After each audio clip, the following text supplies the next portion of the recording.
bom, terceiro ano? Que bom que vocês estão aqui. Vamos começar mais uma aulinha feliz, aulinha número 4, sobre arte africana, tá? Gente, então, vamos pegar aqui o nosso livro feliz, tá? Novamente, eu espero que vocês tenham lido. Quem não leu já sabe, né? Vou pedir novamente. Coloque pause e vá ler o capítulo da arte africana. Na minha edição, capítulo 26, página 265. Tá? Na minha edição, capítulo 6, página 265. Tá? Então, gente, nós falamos um pouquinho sobre a arte africana no passado, arte não, no geral, e agora nós iremos ver a parte específica, que é a arte em si. Tudo bem? Então, senta aí, qualquer coisa, fique tranquilo, a matéria é super doce, super bacana mesmo, e vamos lá. Tudo bem? Então, gente, olha só, vamos lembrar um pouco. Eu falei que a arte africana, de forma geral, de maneira geral, ela foi uma arte que chegou diferente para, digamos, as pessoas lá do mundo ocidental, no ocidente. Porque o primeiro contato que nós teremos, ou tivemos com ela, foi por meio dos povos islâmicos. Só que os povos islâmicos, eles tinham um filtro do que seria apresentado, principalmente a Europa e, consequentemente, as Américas, né? Do que seria a arte africana. Para os povos muçulmanos, a arte devia representar somente artesanato, coisa por tipo. Para eles, é impensável a representação da figura humana ou de qualquer outra coisa viva, ou qualquer coisa que represente algo vivo, espiritual ou coisa do tipo. Então, a arte africana, ela é repleta desse tipo de narrativa. Então, o que os povos árabes, os povos muçulmanos, lá do Império Otomano, fez no período? Eles fizeram o seguinte, eles pegaram apenas o que eles consideravam arte, né, da arte africana, e levaram para o restante do que seria a Europa na época, né? E aí, artesanato, tapetes, material de instrumentos, esse tipo de coisa chegou pra gente. Só que a arte mesmo, que nós consideramos hoje, não foi mesmo não, tá? Então, olha só, na visão geral, ele está dizendo o seguinte, que o que nós vamos ver? As diversas tribos africanas e como é que a arte, digamos, se diferencia entre uma e outra, tá? Então, de coisa como é que é, então? Isso que você escutou. A arte africana, gente, apesar de nós colocarmos hoje arte africana de um modo geral, que erroneamente está sendo desse jeito, ela não pode ser classificada como se fosse um tipo só. Hoje as pessoas estão começando a classificar, não, esse tipo de arte é africana, mas pertence a esse povo. Aquilo ali pertence àquele ali. Esse aqui já pertence a outro grupo que tinha uma visão diferente. Então, olha só, a arte africana representa usos e costumes de diversas tribos, tanto na pintura, na escultura, tá? A presença humana demonstra preocupação com valores éticos, religiosos, sexuais, espirituais, principalmente, tá? Então, vários e vários temas. Não é apenas decoração, não é apenas material ou coisa do tipo. Tudo bem? Então, por exemplo, olha essas máscaras que vocês estão vendo aí. A primeira leva, ou então a primeira opinião, todo mundo vai falar, são máscaras africanas. Ok, fechou, tá certo. Aí as pessoas vão falar, deve representar alguma coisa. Sim, mas nem todas. Nem todas. Tá? Você, terceiro ano, já está sabendo, que já teve comigo, que falou, e com certeza já teve alguma coisa de África, que essas representações espirituais são comuns nele. Então você já pode deduzir isso. Aí eu pergunto, mas são todas? Não, não são todas. Por quê? Porque dependendo aqui, ó, da origem do povo, o significado é diferente. Então, por exemplo, essa aqui, ó, não sei se vocês estão vendo o cursor, essa última aqui no meio, ó, primeira linha, segunda linha, terceira linha, essa do meio que tem um negocinho assim na testa. Se eu não me engano, eles fazem parte do Fang, da tribo Fang. A tribo Fang, ela tinha como característica a valorização da memória. Por isso que eles colocam essa exuberância maior aqui na testa. Porém, algumas outras aqui pode ser representação de guerra, outras são representações espirituais. O espírito tinha que ter essa forma. Então, vocês estão percebendo, terceiro ano, o seguinte, que dependendo da origem da arte ou da tribo que fez, o significado é completamente diferente. Estão pegando a lógica? Então, abre a mente aí e vê que esse tipo de coisa não dá para você enquadrar como se fosse algo comum a todas. Tá? Vamos lá, continuando. Então, por exemplo, aqui, ó, essa família aí, nós temos aí um adulto, uma mulher ao lado direito e um rapaz, né, um garoto ao lado esquerdo. Estão percebendo? Esse tipo de arte também faz parte da arte africana, mas nem todas vão ter esse tipo de representação. Algumas vão ter uma apresentação um pouco mais realista, outras vão ter uma representação, sei lá, espiritual, outras vão ter outro tipo de representação. Essas cariações aqui, ó, que eles colocaram no rosto, tá? Tem uma representação para essa tribo que para a outra é algo diferente. Tá? Essa aqui pode ser para guerra, a outra pode ser sinal de amadurecimento. Sei lá, talvez nessa aqui a mulher esteja usando, mas em outra é proibido na escariação feminina. Tá? Então, varia muito mesmo de tribo para tribo e o significado antropológico que ela tem. Tá? Ah, falando nisso, deem qualquer coisa uma estudada sobre antropologia dos povos africanos. Desse jeito que eu coloquei. Coloquem no YouTube antropologia, tribos africanas ou antropologia dos povos africanos. Procure um vídeo, procure fontes extras, tá bom? Que é sempre bom. Essa outra aqui, ó, vocês estão vendo, são de tribos diferentes. Ela já tem uma característica um pouco maior, que foge, um pouco maior, né? Que é a intimidade entre casais. Então, nós temos aí, ó, acho que são, nós temos, um pessoal aí, tá? 2 casais, 2 não, bem mais de 2, né? Tá bom, tá todo mundo aí, um junto com o outro aí, tá? Então, vocês estão vendo que aqui eles estão demonstrando o quê? Uma intimidade física entre o pessoal, do participante aí. Coisa que talvez apareça nessa tribo, mas não necessariamente vai aparecer naquela. Estão percebendo? Então, gente, varia muito, muito mesmo a arte africana, dependendo da tribo, dependendo da parte da África, dependendo da cultura, dependendo da religião, dependendo da visão que eles tinham. Muito mesmo. Varia muito, tudo bem? Então, olha só. Em relação aos materiais, basicamente, eles usavam materiais naturais. Os mais nobres eram esses aí. Ouro, bronze e marfim. Tá? Mas tinha aqueles materiais mais comuns, exemplo, a madeira, pedra ou coisa do tipo. Mas, digamos aqui, o que o pessoal utilizou muito, tá? Foi o ouro, o bronze e o marfim. Isso aí, depois com o passar do tempo, eles acabaram utilizando como matéria-prima exportadora. Tá? Então o pessoal mandava para a Europa, eles produziam coisa, os europeus acabavam comprando isso por preço e eles produziam outros tipos de coisa aí. Tá? Então, não tem muito aí que colocar. Vamos passando. Gente, agora em relação à escultura africana. Ó, vamos dar uma pause, dar uma lida aí e nós iremos continuar, tudo bem? 1, 2, 3. Olha lá. A escultura foi uma forma de arte muito utilizada pelos artistas africanos, utilizando ouro, bronze e marfim, né, como matéria-prima. Representando um disfarce para incorporação do espírito da possibilidade de adquirir forças mágicas, tem um significado místico. Professor, o que está dizendo? O que é isso, professor? Gente, é isso mesmo. É isso mesmo. A escultura africana, ao contrário da escultura europeia ou algumas outras assim, elas possuem um significado espiritual muito grande. É claro que nem todas, mas nós podemos dizer que a maioria tem esse significado. Primeiro vamos entender a palavra incorporação. Representa o disfarce para a incorporação dos espíritos. Funciona da seguinte forma, a lógica é mais ou menos assim. Já vou adiantando alguns slides na frente. Tá? Você tem um espírito qualquer, sei lá, um espírito aí qual é, uma entidade qualquer. E você quer a força daquela entidade, você quer controlar o espírito ou coisa do tipo. Então, o que você vai fazer segundo as tradições espirituais africanas, de modo geral? Você irá produzir uma escultura, ou você vai produzir uma máscara, para que a entidade ela se vê naquele objeto que você produziu e ela queira entrar lá dentro. E uma vez lá dentro, ela vai estar o quê? Presa. E aí você consegue o quê? Controlar aquela entidade ou você consegue, digamos, ter o poder dela. Ué, de cor simples assim? Simples, mas tem umas regrinhas. Então, por exemplo, digamos que eu queira fazer uma máscara que vai receber uma entidade ou uma escultura. Antes de fazer a máscara, antes de fazer a escultura, eu tenho que o quê? Eu tenho que saber como é que é a forma daquela entidade. Vamos visualizar da seguinte forma. Digamos que o tio Clodes bate as botas.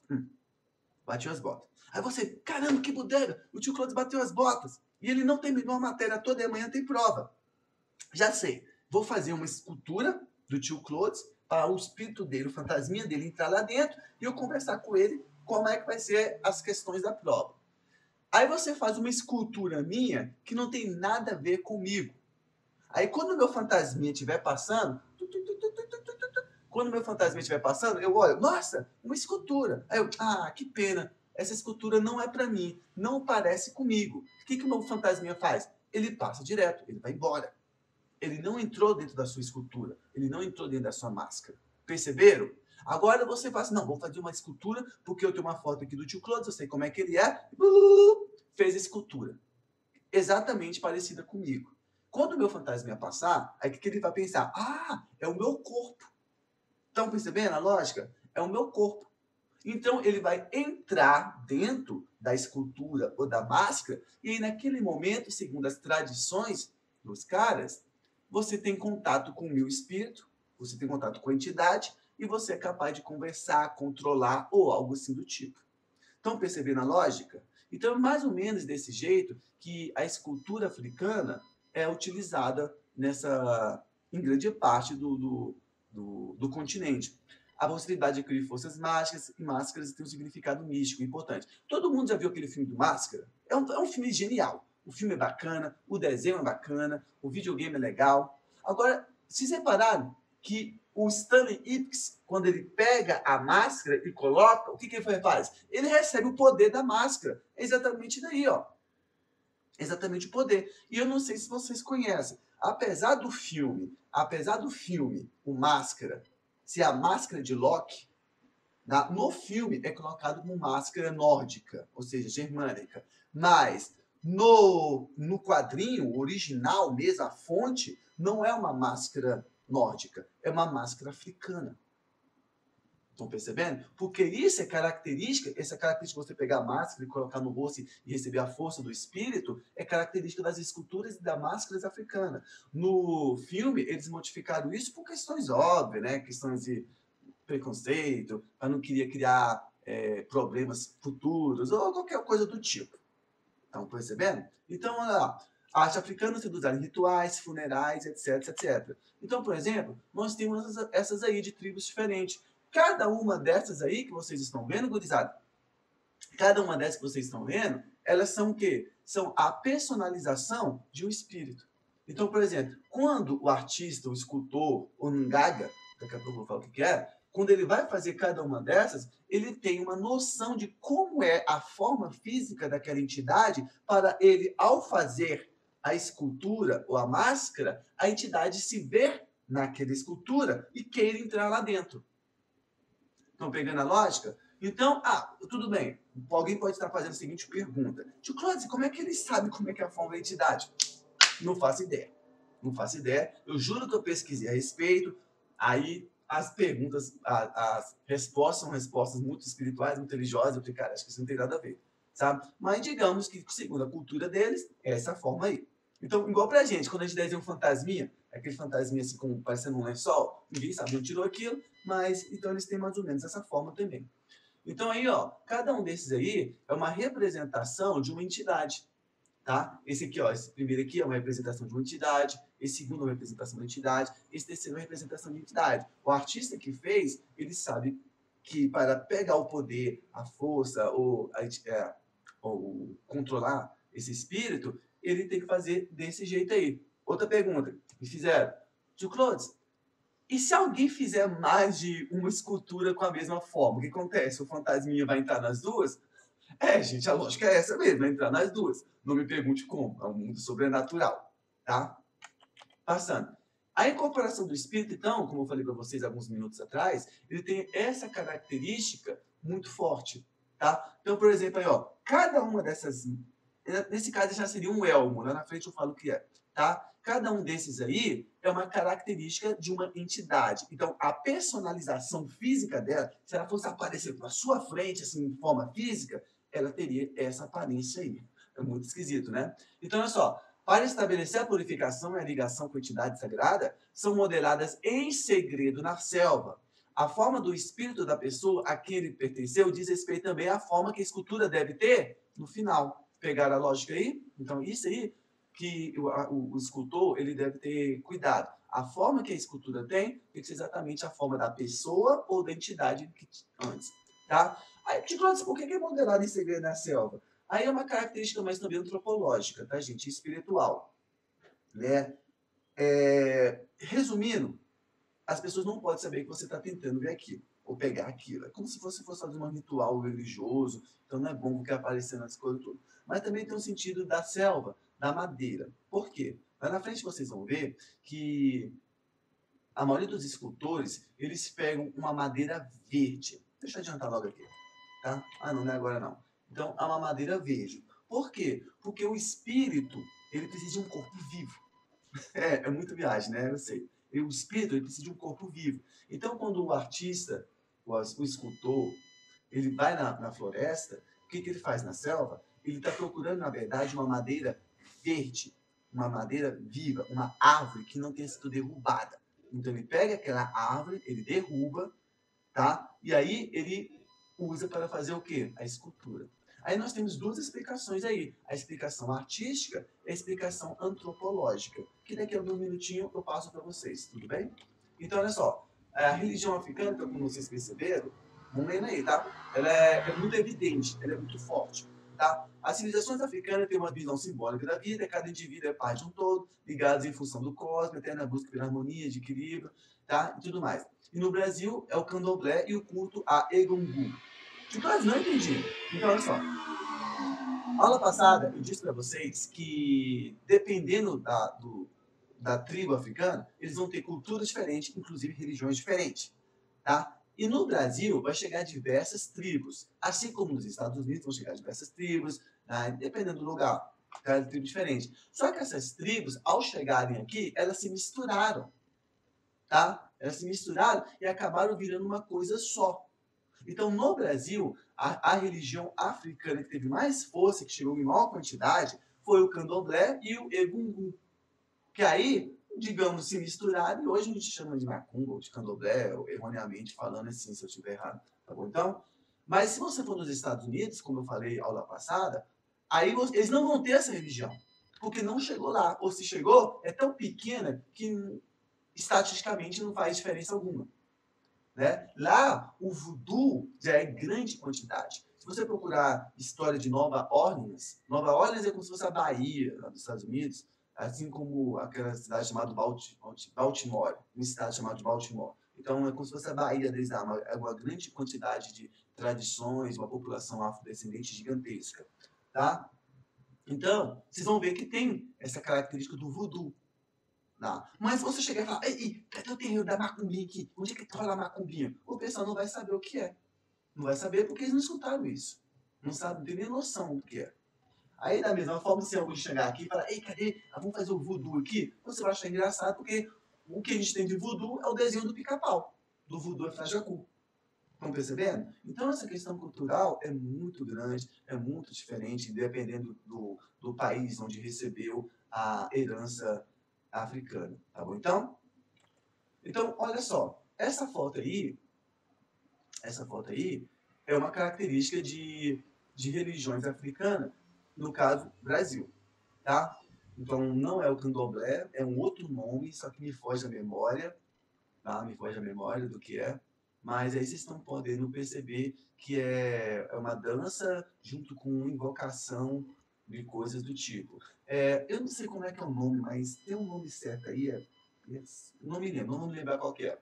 Mas a lógica deles é o seguinte, pelas tradições religiosas dele é o seguinte, esse camarada que está aí dentro, que ele recebe esse elmo, tá?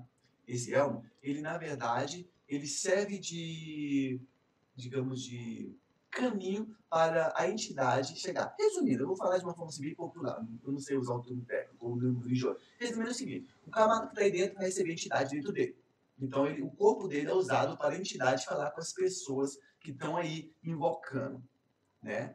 Então, a lógica seria essa. É uma transmutação, uma coisa assim. Aí, pela lógica, pelo que eu andei pesquisando, a forma da pessoa modifica, a voz da pessoa modifica, aí eles ficam rodando assim, ó, sabe que eles ficam rodando, aquela coisa muito doida, tá? Fica rodando, aí eles fazem a prática religiosa deles, tá? Eu acho que é uma coisa assim muito peculiar, dependendo de quem está vendo, Mas aí tá um exemplo. Que aí, tá bom? Aí, por exemplo, tá? É outro tipo de ritual religioso africano também, tá? Mais voltado para a dança. Engraçado que a mulher tá segurando uma bolsa, né? Gente, eu nunca tinha percebido isso. Olha só, ela tá segurando uma bolsa, interessante, muito bacana.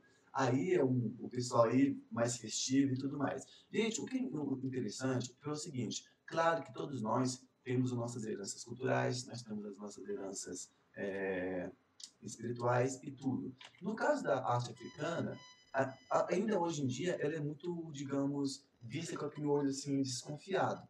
Tá bom? Então, mas é uma tradição que nós devemos respeitar, é uma tradição que você pode até passar, não concorda com a coisa toda, mas você tem que aceitar que os caras têm esse tipo de tradição e talvez para eles isso é bem comum, talvez para a gente fica mais desse jeito. Então, né, é aquele velho ditado assim, né? Não vamos ficar falando sentidos errôneos sobre algo que, ao nosso ver, né, pode não ser comum, tá? Tradição. Por isso que eu falei, estude um pouco de antropologia, tá? As massas africanas... Gente, eu sei que vocês vão rir de mim, tudo bem? Mas fala sério, fala sério. Olha essa carinha aqui. Nossa, parece alguém ou não parece? Essa carinha aí. Eu sei lá, parece o Majin Buu, né? Olha lá. Então, olha só, as máscaras são feitas em madeiras, podem ser usadas em ocasiões religiosas, festivas e tudo mais. Só que, o que eu falei? A maioria possui significado místico e estão ligadas a uma divindade espiritual. Então, sim, pode ser usado em festas? Pode ser usado em guerra? Pode também. Só que a maioria delas tem significado espiritual, o que é muito comum. Então, por exemplo, aí nós temos algumas, tá? Eu tive uma professora na UNB, que aí, nesse caso, muito daquilo que eu estou falando com vocês, eu aprendi com ela. Tá? É uma professora genial, uma professora assim, uma doutora, assim, genial. E ela ensinou muito sobre antropologia africana, falava muito esse tipo de coisa. E eu me lembro uma vez, ela estava fazendo uma pesquisa, uma coisa do tipo, e aí nós fomos lá no departamento dela, sabe? Aí ela mostrou muito dessas coisas aí era engraçado que ela falava o seguinte, ó, essa é uma máscara tal, e aí dentro tá o espírito tal, tal, tal. Imagina lá, todo mundo falou assim, como assim aí dentro tá o espírito tal? Aí ele explicou, não, gente, porque para os africanos isso aqui é uma representação, não sei o quê, e o espírito tal tá aqui dentro, essa coisa toda. Então é uma coisa muito louca, uma coisa muito, muito, muito legal de você estudar. Porque a arte africana, então, até onde vocês já estão percebendo, ela tem uma finalidade, uma única, que ela não é apenas uma representação, ela é a pessoa, ou ela é aquela entidade ao qual está tentando representar. Estão percebendo? Interessante? Então, cada uma dessas aí, ela possui uma finalidade diferente, uma representação de uma entidade diferente, e tudo mais. Tá? Bacana, né? Aí, como eu disse para vocês, como é que elas são feitas? Elas são feitas em madeira, necessariamente verde. Por quê? Aí nós temos duas explicações. Eu tenho a explicação artística e a explicação antropológica. A explicação artística é a mais simples, a mais comum de todas. Qual que é? Simples. A madeira verde é mais fácil de você talhar. Você pega a madeira verde e está talhando, ela é mais fácil. Tá entendendo? Aí, então, por isso que eles utilizam a madeira verde. No caso antropológico, os antropólogos, eles já chegam a uma conclusão diferente. Eles argumentam que a madeira é sinal de vida e que o espírito precisa de um quê? De um corpo vivo. Aí entra uma coisa muito interessante que eu quero falar para vocês essa semana, que é o seguinte, quando o escultor faz a madeira, faz a escultura, e na visão deles, o espírito entrou dentro, ele não pode usar uma madeira viva, morta, seca, porque tem o risco da escultura rachar. E qual é o problema da escultura rachar? Exato, o espírito sai. E se o espírito sair, digamos que você fez uma escultura e a escultura rachou, o espírito vai atrás da pessoa que tentou aprisioná-lo, no caso, o artista. Estão percebendo? Então, é uma coisa assim, de até segurança. Lembre-se que eu estou falando da visão antropológica. Tá? É interessante isso. E nós temos vários tipos de máscara. As usadas no rosto, essa aqui normal.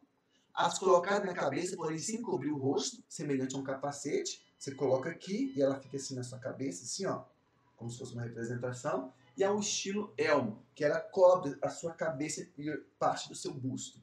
Tudo bem, então? Aí, ó, alguns exemplos que nós temos aqui. essa primeira aí, que eu vou supor que é uma girafa, tá? Ela fica aqui na sua cabeça, mas ela fica assim, ó, em cima. Então não cobre o seu rosto. Aquela ali já cobre, é uma máscara, mas não cobre o rosto todo, a cabeça toda. Fica apenas como se fosse uma máscara mesmo. Bacana, né? Olha o formato dessa aí, que interessante. Tá? Essa aí, nossa, isso é esquisita, né? Essa aí não, essa ela é grande e ela já cobre a cabeça inteira e parte do corpo, tá? Então, ela é feita de couro, madeira, alguns elementos decorativos. Estão percebendo que interessante?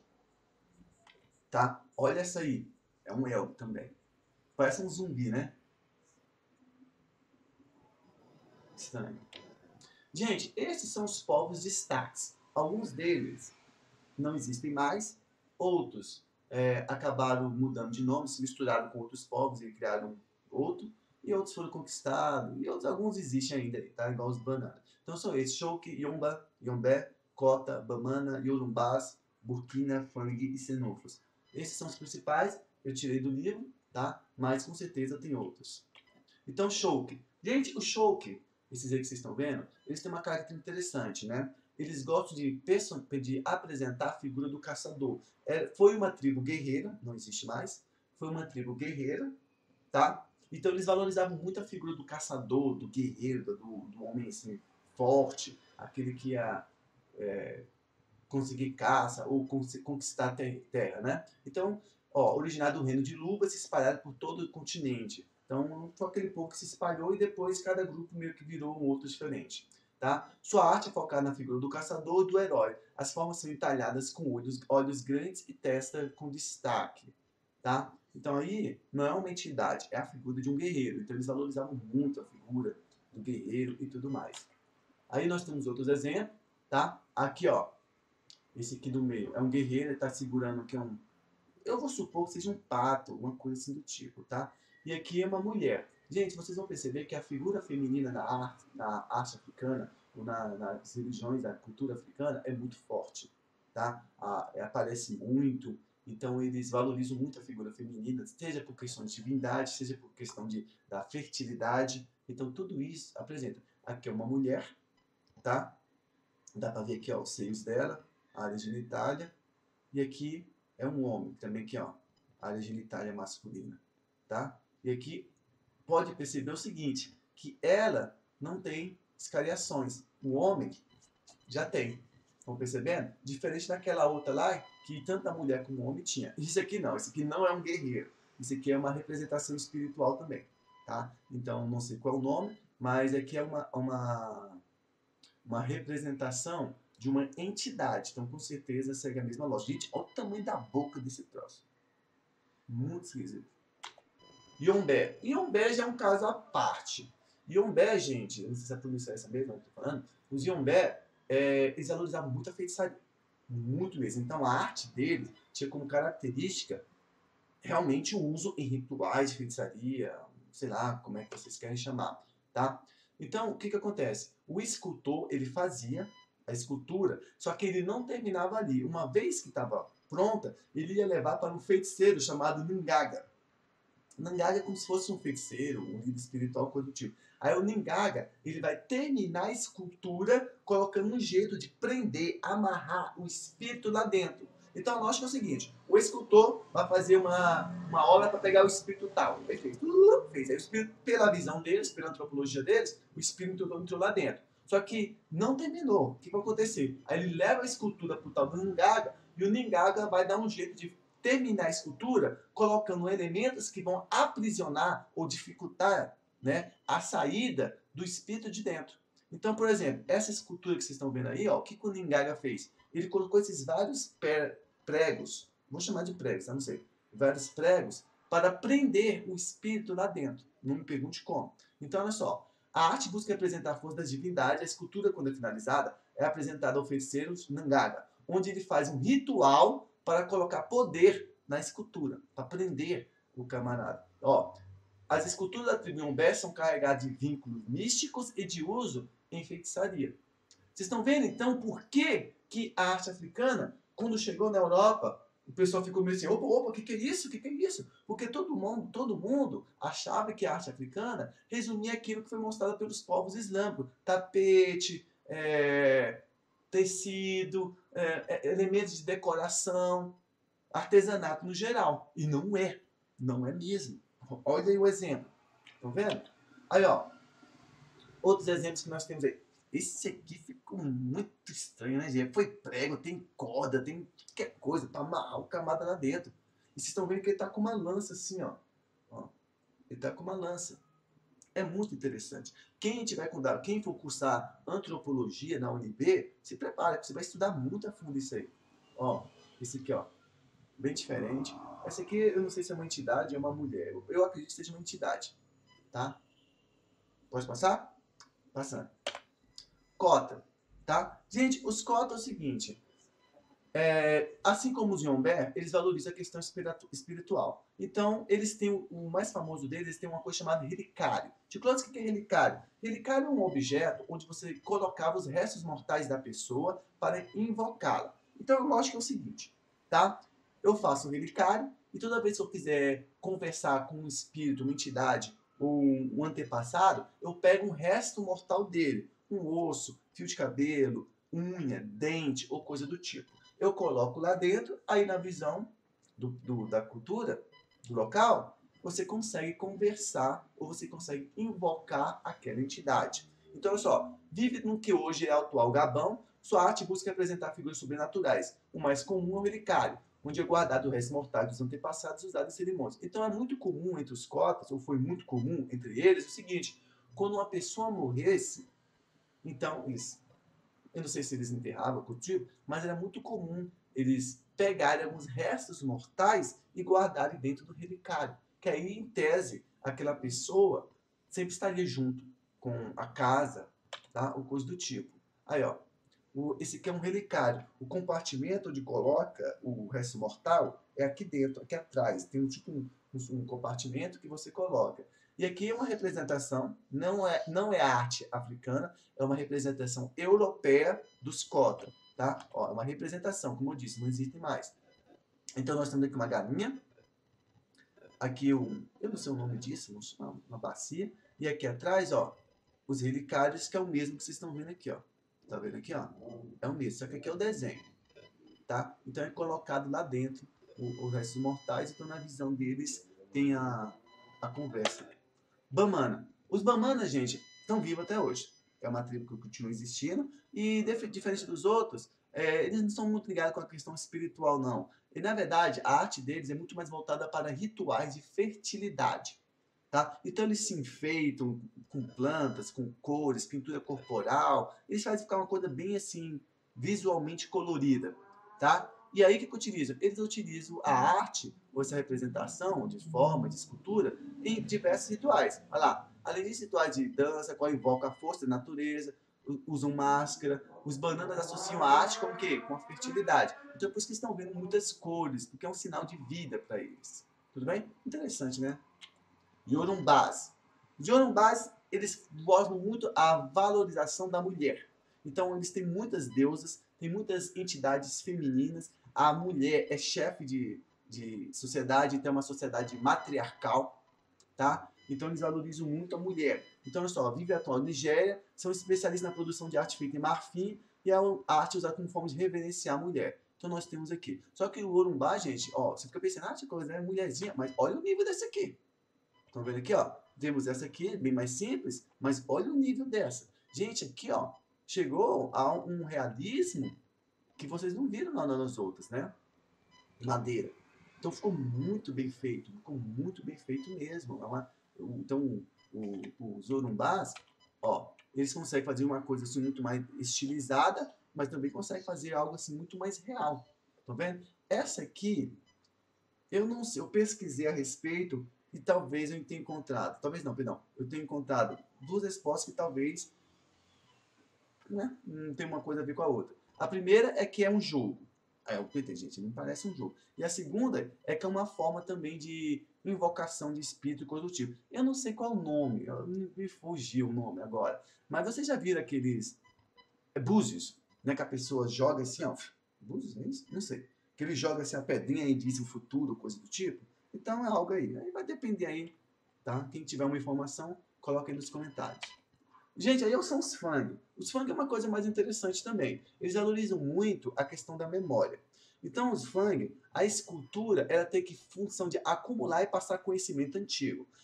As máscaras dão destaque ao cérebro e à capacidade de observar. Então, eles valorizam muito essa região aqui do cérebro, que para eles é uma maneira de preservar o conhecimento. Olha que interessante, né? Só que aí tem uma coisa espiritual também. Por quê? Porque eles falam que o que você tem de memória não é apenas sua memória, são memórias passadas também. Então vamos começar de uma maneira simples. Exemplo, você fala português? Não. Você aprendeu a quê? A falar português. Tudo bem, você fala. Mas você aprendeu porque alguém te passou. Alguém tinha esse conhecimento antes e passou para você. Então, na verdade, você é o resultado de toda memória do seu pai, memória dos seus avós e dos seus antepassados.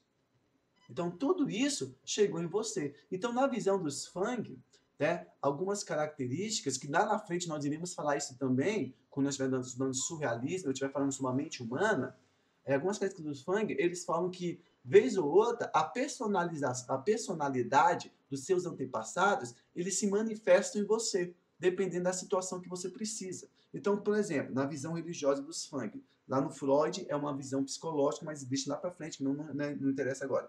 Tá? Então, por exemplo, digamos que você não saiba nadar ou que você não sabe que você nada. Né? Você não nada. Nunca precisou disso. E digamos que você caiu na água e no rio. E naquele momento você percebeu, você descobriu que você nada muito bem. As pessoas, caramba, meu, você nadou assim, parecia um peixe. Aí, onde é que você aprendeu? Sei lá, nem eu sabia disso. Na verdade, na visão dos fang é o seguinte, é que aquela memória sempre esteve em você. Algum antepassado seu, lá atrás, era um excelente nadador. Aí, como o conhecimento é passado de geração em geração, aquele espírito se manifestou em você naquele momento que você precisava. Estão pegando a lógica? Então, o espírito daquele nadador, naquele momento que você estava precisando dessa habilidade, se manifestou em você. Por isso que eles têm essa capacidade de falar que a memória não é apenas sua, é de todos os antepassados seus. Então, aí, ó, alguns exemplos aqui, ó. Aqui, ó, esse terceiro aqui é excelente um exemplo. Nós temos a máscara da pessoa, mas nós temos a representação de uma outra entidade dentro da sua mente. Uma representação espiritual. Ou seja, todos nós, na visão do Fang, nós temos o espírito dos antepassados dentro da gente. E quando é necessário, aquele espírito se manifesta. Estão pegando a lógica? É interessantíssimo, é uma coisa absurda. É uma coisa muito bacana. Tá? Os cenúfios, tá? Espalhados em toda a corda marfim, possuem características alongadas, feitas em fibra, pele, chifre, são feitas como homenagens ao antepassado. Então, o cenúfo, gente, é uma maneira de homenagear o antepassado. Não necessariamente espiritual, é apenas uma homenagem mesmo. Aí a mulher, no caso aqui, como eu disse para vocês, é uma grande importância. Ó, são figuras importantes do grupo social das tribos africanas, sua presença está ligada à maternidade. De forma geral, a mulher é representada em forma geométrica, dando status à escarificação, que é aqueles cortes que nós temos ali. Mas vocês viram que nem todas, tá? Então, a mulher nas tribos africanas, ela tem uma representação muito forte. No geral, somente são chefes de família, famílias, sociedades matriarcais. Não todas, claro, mas é algo comum, não é algo não comum, tá? E aqui é uma representação artística de algumas chefes africanas, é uma pintura já bem atual, tá? Então, só para vocês terem noção. Bacana, né? Meninos, com isso, eu terminei a arte africana. Terminei o capítulo de arte africana, tá? Um pouquinho mais longo. Eu espero que vocês tenham gostado. Leem aí. Se tiver dúvida, mande para mim. Dê o seu likezinho, isso é muito importante, vocês sabem disso. Dê o seu like. Coloca qualquer coisa aí nos comentários. Se tiver dúvida, só mandar que eu respondo na hora, sem problema nenhum, tá? Então, como sempre, é um prazer estar com vocês. Fique com o Papai do Céu. Uma boa semana e até semana que vem.